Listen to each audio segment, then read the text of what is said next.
Chapter 68. Wow, I think I can see my house from here, I said. We were crouching low on a mesa that had a commanding view of the canyons all around. The sky was high and cloudless and azure blue, and the desert air felt warm and dry on my skin. Saguaro cacti, the kind with the tall tree-like trunks and arms that curved up like a ref signaling a touchdown, dotted the rocky foothills of the Superstition Mountains ahead of us. In the other direction, through the afternoon haze, we could see the urban sprawl of Phoenix. And right beside us, tied up and gagged among the desert sand verbena the horses were nibbling on, lay the guard Dane had taken out. The guard who'd been waiting to shoot us with a sniper rifle as we trotted on horseback along the trail into the canyon. Dane had caught the hint of a boot print and told us to wait in one of the little caves that littered the park while he investigated. Aaliyah whistled now as she checked out the sniper's gun. IDF M24 SWS with a loopholed scope and bipod, she said. You know your guns, said Dane. You mean that guy could have shot us coming up over that ridge? Jimmy said. If he was any good, he could have shot us 2 ridges ago. This thing's got a range of 800 meters, Dane said. My stomach twisted into a knot. I could have been killed before I even knew what hit me. Dane had saved my life, saved all our lives, again.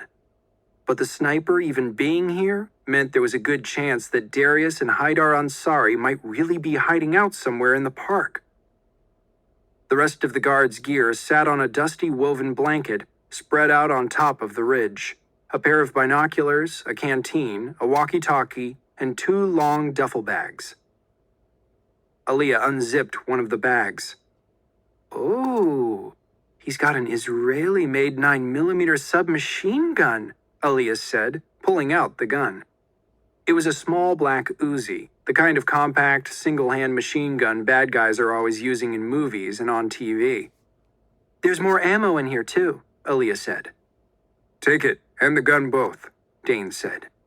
He looked down at the unconscious sniper. Dane had tied a wound-up bandana around the man's mouth so he couldn't yell when he came to. We won't have much time now, Dane said. When he doesn't report in soon, they'll know something's wrong. Why don't we ask him where they are? I asked. We had just a day and a half until the Super Bowl. I knew the deadline didn't mean much. Haidar Ansari had no doubt already heard that we'd uncovered his plot to ship explosives to Phoenix in food trucks. He'd probably long since decided what to do with Darius. But to me, the Super Bowl marked a sort of last gasp moment. The last chance to save Darius before the lion devoured him. We didn't have any time to waste wandering around the national forest, hoping we'd find some hidden cave. He won't talk, Jimmy said, nudging the unconscious guy with the toe of his sneaker. If he does, he'll just give us the runaround. Dane turned the long sniper rifle around and set it on the ground, pointing the other way. He stretched out behind it, sighting through the scope. We don't need to ask him, he said. He rolled out of the way for Aaliyah to take a look. Cave, far side of the next canyon. Jimmy snatched up the binoculars to look, then handed them to me. The cave was a dark slit like a grimacing mouth in the base of the mesa.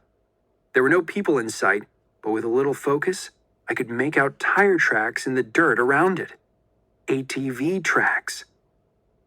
I'd been right all along. Haidar Ansari was in America, here in my own backyard.